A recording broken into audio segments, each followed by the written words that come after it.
Baik, pemirsa Dharma TV masih bersama saya Satna Dewi dan teman-teman kita dari Sabto Dharma. Baik, saya ingatkan lagi, saya kenalkan lagi Dharma TV bekerjasama dengan Dupalo mengeluarkan dupa yang berbungkus bahan yang bisa hancur di tanah karena kita ada program Bumiku Cantik Tanpa Plastik. Dan ini adalah salah satu aroma kelor, luar biasa ya. Kelor itu ternyata dengan berbagai macam khasiatnya ternyata juga bisa dipergunakan di dupa ya, sebagai aroma dupa dan mempunyai khasiat yang luar biasa. Dicoba saja, tidak pedih di mata, dia organik, tidak menyesakkan paru-paru, pernafasan, asapnya. Ini sudah saya buktikan karena saya ini pemakan dupa istilahnya. Saya memakai dupa dari mulai kecil, dari mulai orang tua saya pemakai dupa. Jadi saya mencobai semua dupa dan ketemunya ada di sini. Dia produk lokal tetapi aromanya harum sekali, ada 34 aroma dan tentunya berbahan dasar organik. Ini sangat penting karena kita terus-menerus memakai dupa. Kalau itu mengganggu asap itu nanti jatuhnya nggak baik ya, terutama juga untuk anak-anak. Jadi ini menenangkan suasana hati kita, ruangan kita juga jadi berbau harum seperti itu. Dan bisa didapatkan di Dharma TV, harganya hanya 30.000 untuk 108 batang. Biasanya tuh saya kalau beli 10 batang aja 9.000. Kalau 100 tuh berapa ya? 90.000 bisa-bisa. Ini hanya 30.000 dan keuntungannya dipakai untuk kegiatan-kegiatan sosial kita bersama nanti. Oke, terima kasih. Baik, Mas Hari tadi kita belum selesai nih Mas Hari. Tadi saya sangat tertarik dengan satu ritualnya yang dijelaskan Mas Andi ya, membiasakan suatu ritual dengan bahasa yang dimengerti banget sama anak-anak gitu ya, nggak harus menghafalkan sesuatu yang jauh sekali gitu, hanya ada di dalam bahasa kita. Tadi Mas Andi bercerita tentang apa Mas Andi? Saya tanya bagaimana menghadapi anak-anak menghadapi persoalannya itu tadi ya. Bagaimana sebagai orang tua dari Sabto Dharma memberikan solusi yang bijaksana seperti itu. Nah, jadi gini, begitu karena ini kan jauh sekarang dengan saya. Kalau ada permasalahan telepon gitu.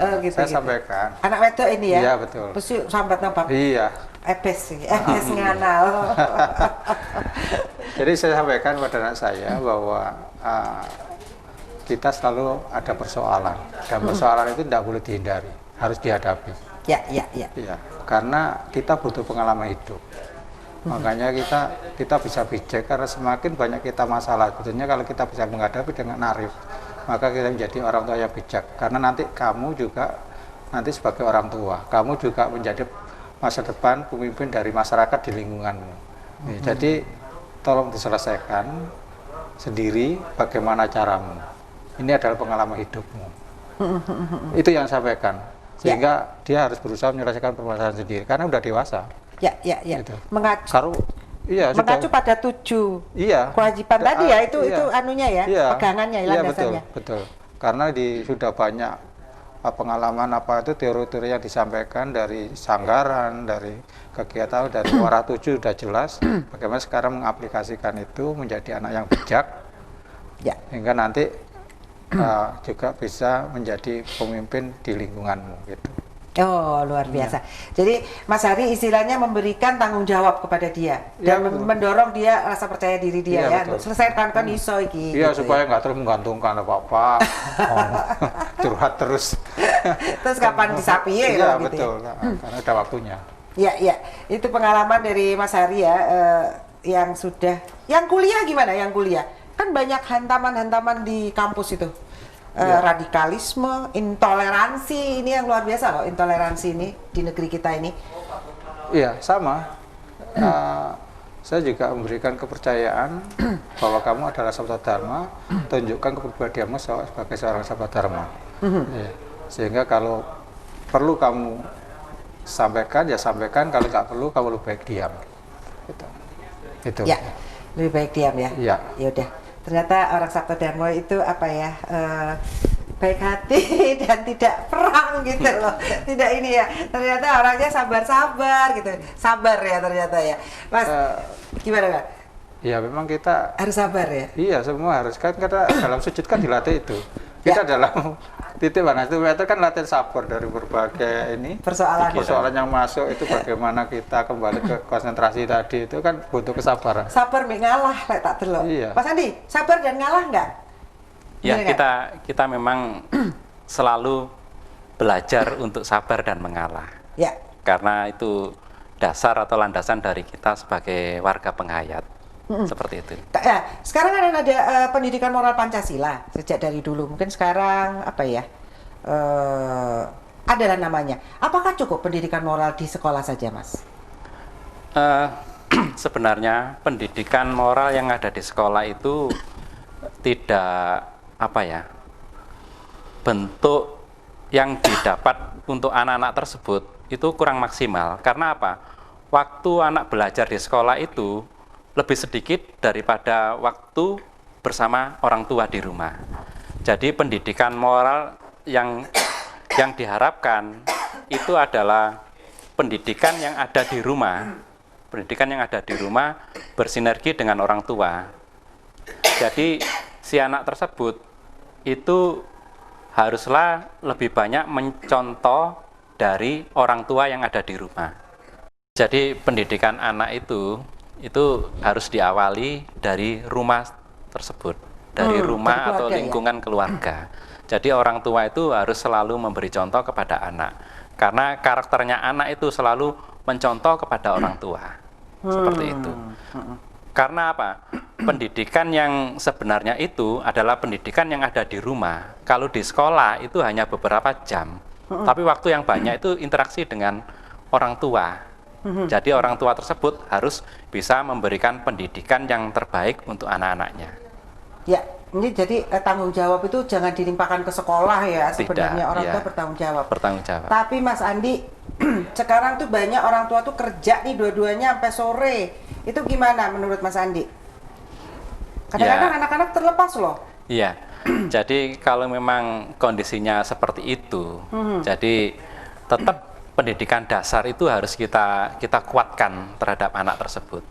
Jadi manakala si anak tersebut mengalami kondisi yang demikian, selalu berada pada kondisi orang tua tidak ada di rumah, jadi si anak tersebut harus bisa istilahnya tuh melakukan hal-hal yang sudah diajarkan dari dini, seperti interaksi atau bersama-sama dengan saudaranya, seperti itu.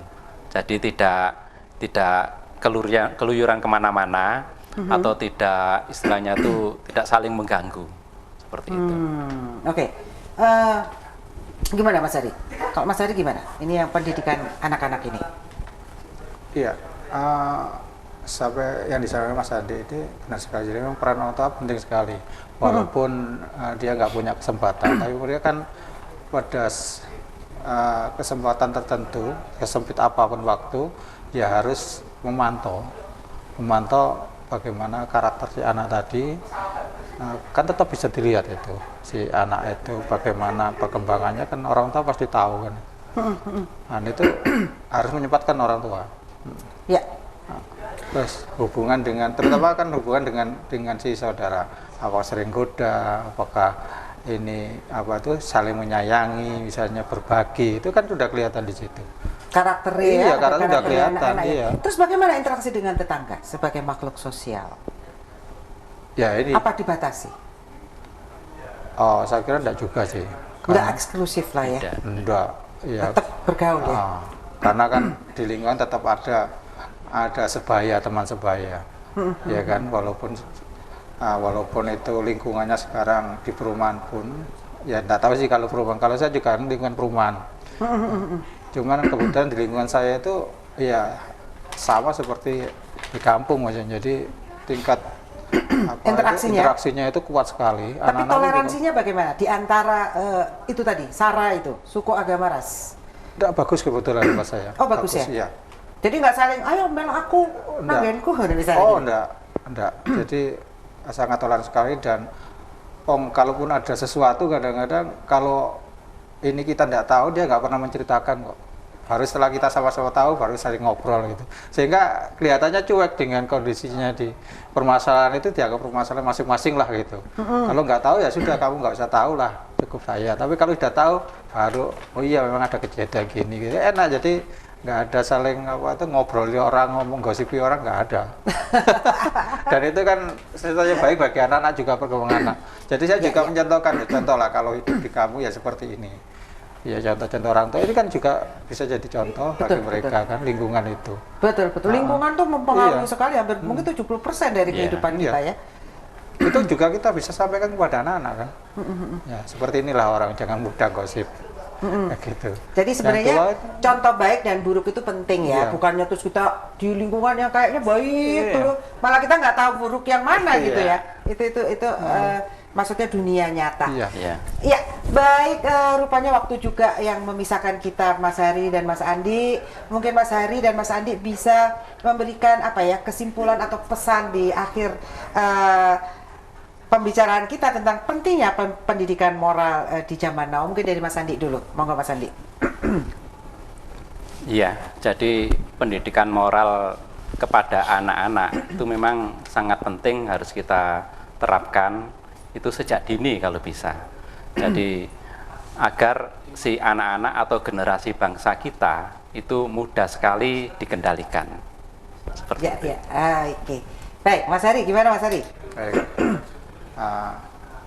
Pak Pemirsa Dharma TV yang saya hormati, jadi untuk pendidikan karakter anak ini saya pikir penting sekali kita satu memberikan kepercayaan kepada anak, kemudian yang kedua